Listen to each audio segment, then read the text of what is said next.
Hello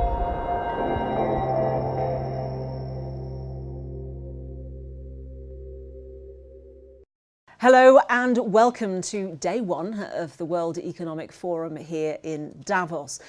Well, here at Davos, we like to have little breakout sessions where perhaps ideas can develop, and this is one of them. A half hour in which we're allowed to explore some perhaps new territory which isn't touched on very often when you're talking about business or politics. Now, in this session, what we're going to do is talk about physics and chemistry and perhaps how those topics can be used to solve some of the problems that the world is facing today. Well, joining me here for this session is Ahmed Zewail, who is a Nobel laureate, and really your background or what you teach is physics and chemistry. You come from Egypt, so there's plenty to say about that world of politics and what's happening there. Let me ask you first of all, when you see what's happening in the world of economics, which is causing a fundamental rethink, do you draw on your scientific background to come up with some solutions in your own more mathematical way? I don't know if I can come up with some solutions, but I can reflect on it. I do think that the gap between the have and the have-nots now is so huge that we all have to think about new ways of how to help the have-nots. I think it's not new to you and your audience that 80% of the population on this planet Earth are in the have-nots, less than $2 a day or about. And so we have to find new ways. And in my views, science is critical for this. You advise Barack Obama. He's just given his State of the Union address in which he talks about exactly this, about fairness. But it's not just about giving to have-nots, it's about empowering them. Exactly. And you believe that comes through education. Exactly. If you look on some just very recent statistics right now, more than 500 million children on this planet Earth will not be able to go to school. And so if you are going to have economic development in the world, you can't have it in the world market of today, as we're seeing in Davos, without empowering these people with some education. And so it's not a question really of just giving them money or aids. I think we should work very hard through a partnership. I called it in some of my writings, it's a true partnership from the developed world into the developing world. Science is a big topic. I know that's where you think much of the teaching needs to be done, but what aspects of science do you think are particularly empowering? Well, let me just give you a concrete example. You know, the United States, there are estimates by some fellow economists in the world of today that the war in Iraq cost something about 4 trillion. Let's say 1 trillion. And that's $1,000 billion. Imagine if we took 10% of this, which is 100 billion. And just for the region, for example, in the Middle East, what we could have done was 100 billions in ways of education, centers of excellence in science, trying to help these people to empower them, solve some problems in energy, water resources, reform of education of the 21st century. So it seems to me it's not a question of money, really.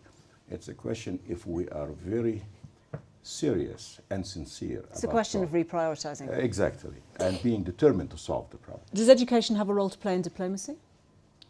Oh, there is no doubt. And in fact, I have written an article called Science in Diplomacy, because I think that if we can get diplomacy to be as strong utilizing education as we will do, let's say, with the military forces that we provide, it seems to me we'll have a better world than what we have. Do you have a more concrete idea of how that would work? Is it a transfer of information, a transfer of expertise? How do you go into countries, developing countries, poorer countries, and start teaching people when perhaps their needs sometimes are even more basic than that? Well, you know, I'm reminded by a statement that Nehru made when somebody, this is more than 50 years ago, and somebody stand up to Nehru and said, how can you speak about building the Indian institutes of technology, and we don't have clean water. And Nehru's answer, something to the effect that the reason we don't have clean water is because we don't have science. And so it seems to me it's a vicious cycle in the sense that unless we really empower these people and improve on the way that they can do this, whether you're in Africa or in Asia or Latin America, I think we'll be staying in the same situation. Now, as I mentioned at the beginning, you're from Egypt. Egypt is a country which has a very large young population. And of course, as we know, has been through a very difficult, turbulent period, which is not done yet, not by any manner of means. How would you use education there? Well, first of all, I wouldn't say that it's very difficult. Actually, I'm very optimistic about Egypt. Today is the anniversary of the revolution. And if you see, if you read history and find out what happens usually after revolutions, it's very ugly. And I'm sure you're familiar with in Europe, with the French Revolution and the like. I think despite all of these difficulties that took place in Egypt, it seems to me still, as we say in physics, the slope is positive. It's still going in the right direction. And I think Egypt will get out of this. But better democracy, we just yesterday or day before yesterday had the first elected parliament in more than 50 years. In the history of the But country. would you now be going into Egypt at this time of great change and saying what we need is education and science? Even now, is that the time? I'll give you a personal story about this. For 12 years, I've tried with the old regime to get education and science as a priority in the country since I received the prize in 1999. And we got nowhere. It was only after the revolution last year that, in fact, we have now a whole new city called Zewail City of Science and Technology. And it's going into new areas of education. It's going into the modern age of the 21st century. The government has approved a special decree for it. The young people are very excited, and the Egyptian people are donating money. We collected up to now close to £1 billion Egyptian pounds. So it's not bad. What was the response in Egypt from the political elite to you getting the prize? Well, you know, you will be surprised, and this is not to put up luck for Egypt, but my son, who's at Georgetown in the United States, he always reminds me that the way the Egyptians receive a scientist is like a rock star. It's not in the Western world. Scientists don't get this high level of appreciation. But in Egypt, maybe it's a historic, maybe for a variety of reasons, people still value very, very much. So the day I was receiving the prize in Stockholm, they tell me there wasn't too many people on the streets in Cairo. Do scientists need to be made into rock stars all over the world, do you think? I mean, you know, if you go to somewhere like Germany, doctors are revered, I think, a little bit more than they might be elsewhere in Europe. Especially England. Yeah. Well, I'll tell you, this is one of my concerns. As you know, I live both in the West and the East. I think that's one of my concerns about the West. I think there's a feeling in the West that we now have the end of the knowledge and we don't need to invest in knowledge anymore. And I think this is something that...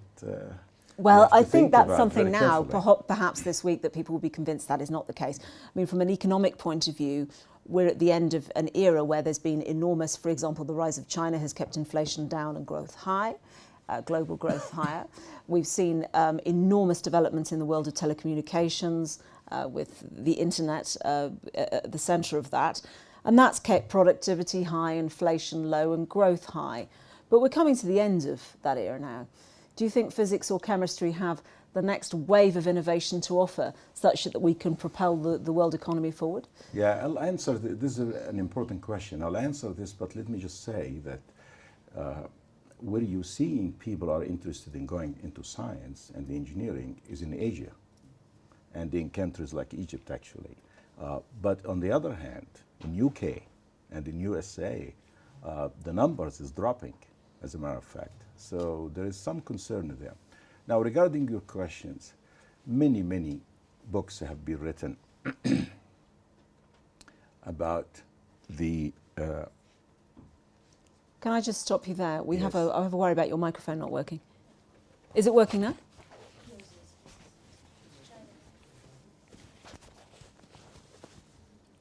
Yes?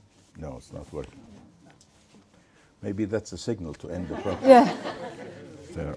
exactly. We have a real life failure of science.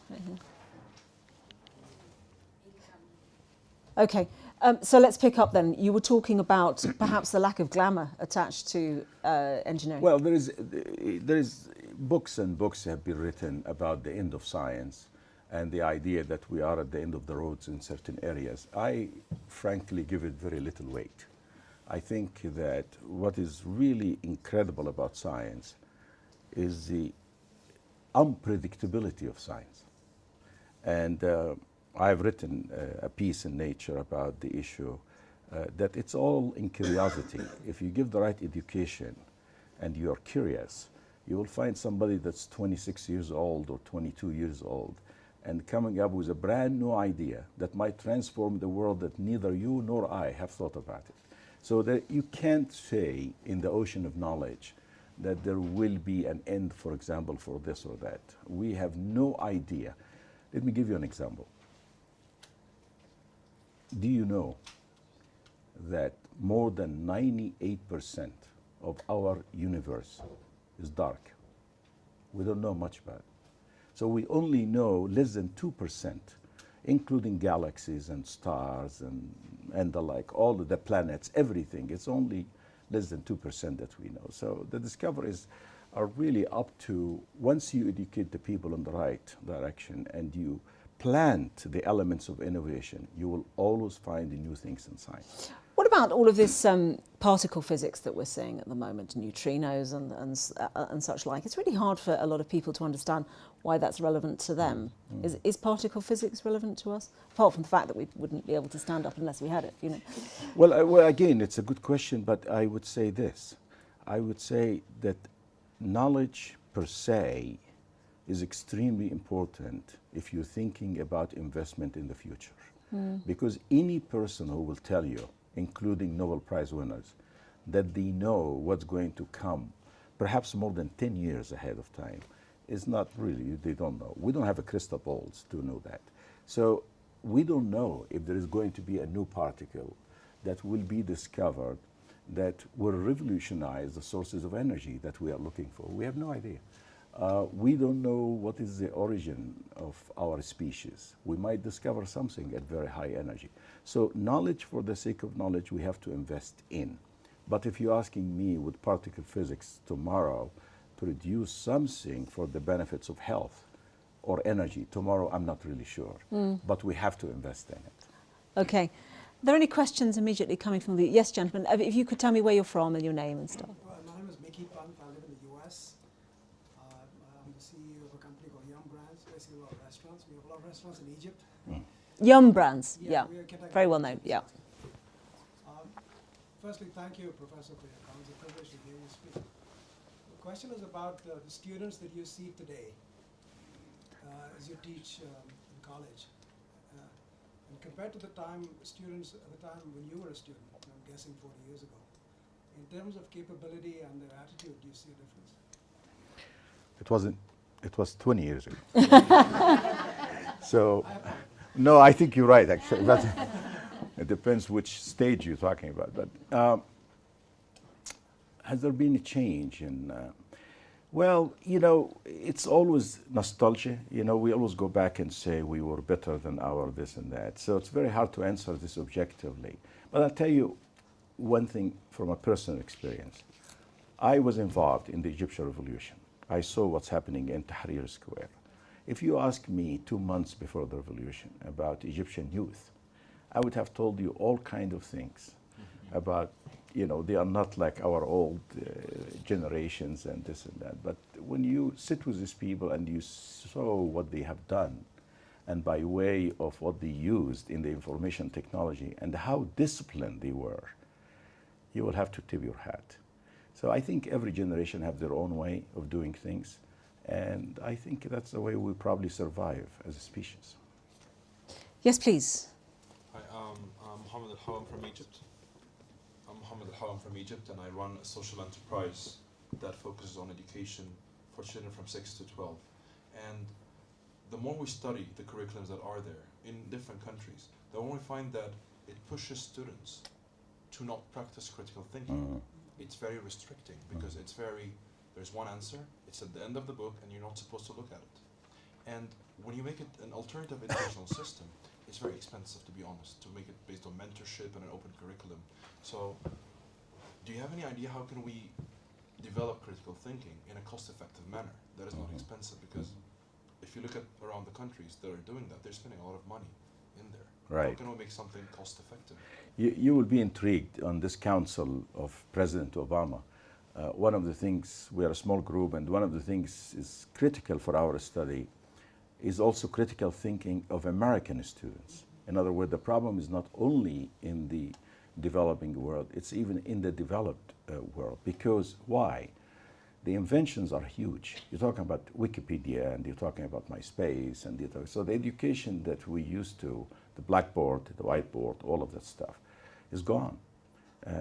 My son, before he went to college, if he wants to solve a quadratic equation, he just put it in the computer, even without thinking. And we used to do it by hand and think about it and so on. So you will have to develop new ways. And I have seen new experiments in Malaysia, in Turkey, that are outstanding. And you have to develop, for example, I've seen one in Turkey where you actually sit down and you see the actual experiment of Isaac Newton with the apple coming down on you, but you are in a virtual laboratory. You really have to rethink about all of this, and the traditional way are essentially gone right now. Yes, please, this gentleman here. My name is Salim Ali. I'm a professor of environmental science at the University of Vermont.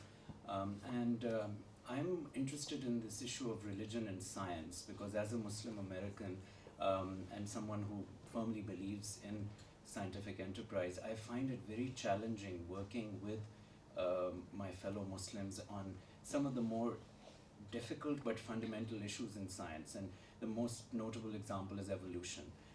Mainstream Muslims still refuse to work with evolution, even though there are, of course, several clerics who would be willing to move forward.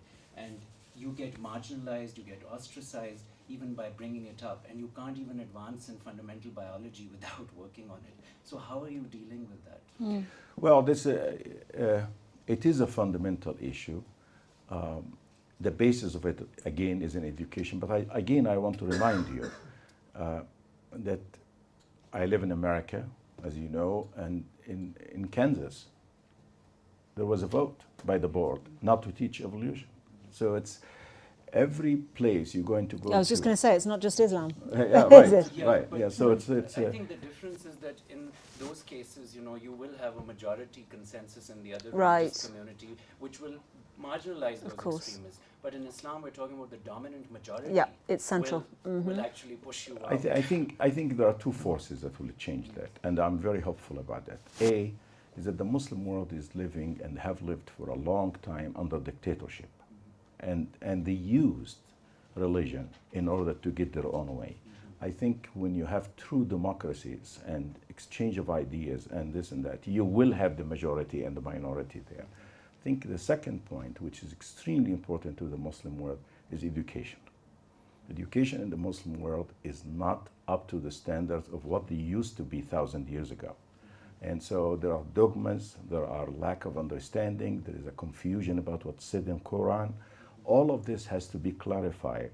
And the hopeful sign that I can tell you that when somebody speaks, at least I have seen this in my experience, in the Muslim world, and speaks to the mind and in a fair way, people receive that very well. So I do think that can change. Yes, please. Another one from this side. This lady back here. Hi, my name is Teresa Galreta. I'm from the United States. I work at a venture capital firm where we invest in new technologies, including some of the ones that you've mentioned. So you mentioned before that in the United States there has been a plateauing and, in fact, in certain areas, a drop-off in interest by students in pursuing science, technology, engineering, and math. I'd be interested to know if you have any ideas or observations where you've seen it work in places through your travels, things that we could implement in the United States. For example, I know some schools are trying to have more practical applications at the high school or primary school level, but I don't know which ones work. Strategies to get people interested. Right. As you know, I'm sure it begins with the school itself. There are two aspects of this, at least thinking about it quickly. One is that teachers at school now in the United States are not truly well equipped with the beauty of science and why you teach science. And I think you have to completely change the situation. They need to be paid better and trained well. Finland, for example, a teacher in science take a sabbatical and go and learn about the modern science that's happening. So that's really one aspect. I think the second aspect is the leadership in the country. I think I arrived in the States in '69 when President Kennedy was saying we are going to the moon. And everybody wanted to go to science at the time, or essentially everybody wanted to go to science. But when now Wall Street comes first and making money comes first and all of that stuff, you're not going to get science. Yeah, but do you now have an opportunity, given that Wall Street is a little bit out of favour? I have to be careful in what company I say that here, but you know, there's a rethink going on, so there's an opportunity, isn't there? I think that's true. Yeah. And we're seeing some of it. We're seeing some of it that people don't want really to go into that direction and get back. But I think it has to be in the leadership at the very high level to really believe in the value of knowledge and science. Yes, please, from this side. Yes, please, sir. I want to touch on the earlier points you made about... Your name is it? So I'm Gregory Roxon. I'm a student at the University of Copenhagen in Denmark. Touch on the earlier points you made on the younger generation. Now, I always believe that there's been a switch from the mechanical optimism of older generations to more of a fighting optimism of my generation, and we saw that in the Arab Spring. But on the question of leadership, what do you know now that you wish you had known when you were in our generation that you think we can use to help, make our lives better? Yeah, well, aren't we all in that position? That's right. Oh, lots of things. We would need another half an hour to cover this. But as I said before, I think for every generation, they have their own language, their own way of doing things. The important thing are the fundamentals of education. If you are in Africa, if you are in UK, if you are in the US, there are fundamentals that you have to learn. For example, even I complain about this a lot in the Arab world. They don't respect time. I work with time on the femtosecond, so it's very, very short. But you give an appointment to somebody and they might be late 1 hour and things of that sort. I think all of this comes as a result of educational, cultural changes, but it would be a mistake, and some people have written about that, it would be a mistake to think that it's genetic in origin and that this generation cannot change or this people cannot change. Yes, please. Another one from this side. Yes, please. Behind me. You could say your name and where you're from. Yes, Elizabeth Esty from the United States as a congressional candidate, thinking very much about these issues, and one of the reasons I'm running is great concern about the hostility to science, actually, that we're seeing in the political class right now. So some observations of what we do when the politics are in fact anti-science, and there isn't support, as we see right now, for even basic research and development, which I think is going to be critical to, as you said, the man on the moon. Any sort of political leadership is going to have to, I think, elevate science, and that will require politicians to not attack it, but in fact support. Well, could you give me a justification as to how you see it as being attacked? Oh, certainly. I mean, the House of Representatives called for cuts in basic research and development. Right. So just, out and out saying, we are not supporting science. This is not important for us to do. We are not going to support aid money abroad that would be building schools, that would be facilitating exactly what you were describing, diverting not 10%, but we're talking... Do you think that's austerity, or do you think it's a political attack? Oh, it's a political attack. I mean, that's actually very contrary to what Bush was doing, which was quite the reverse, wasn't it? Wasn't he trying to spearhead scientific development? So do you think it's this administration, is what I'm asking? No, I'm not saying the administration. I think there's actually, currently in the Republican Party, at least in the House of Representatives, there is an anti-science strain. Oh, interesting. We're seeing it reflected in the debates right now on the Republican side, that there's there's hostility to science. Oh, interesting. Well, from what I know that the fact that the White House and certainly the leadership of President Obama is very much interested in support of science, and they feel, the president himself feels, that there will be a serious problem as far as innovation in America if we were to cut in the support even of basic science. But the problem, as you mentioned, comes in the Congress. I'm not sure it's a hostility, to be fair, but I think what it is that they want to cut across the board. So they will say 20% across the board. But as everybody knows, if you want to maintain your innovation, you cannot cut education to the same extent as you will do with other things.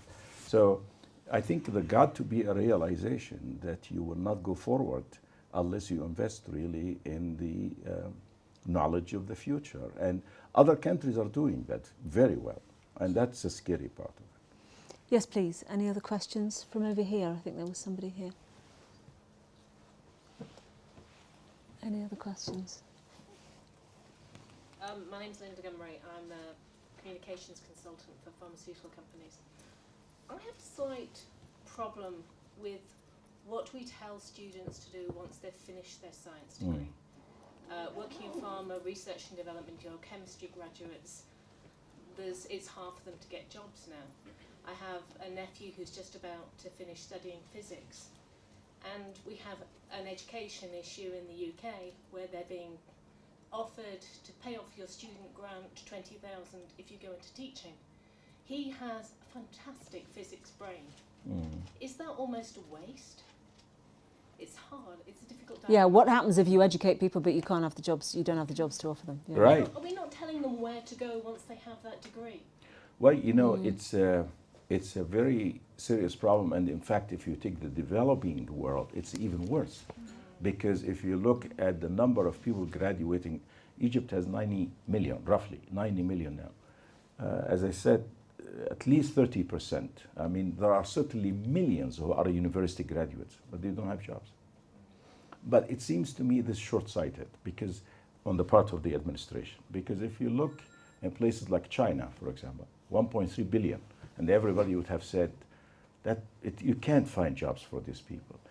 Yet they developed programs in energy, they developed programs in land cultivation, they developed programs in small businesses. So all of these graduates can be really in useful function, and that's why there is the outsourcing right now to China in essentially in every industry.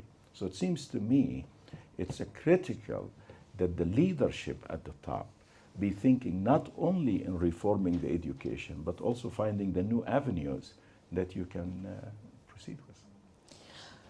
I hope I haven't cut anybody off, but I think there we must leave it. I'm getting the nod from behind. Thank you so much, everybody, for joining. There has, I think, been some consensus that education needs promoting, but also you're right in saying, of course, you can't educate people and then not give them just jobs, Yeah, but also jobs to which they should aspire.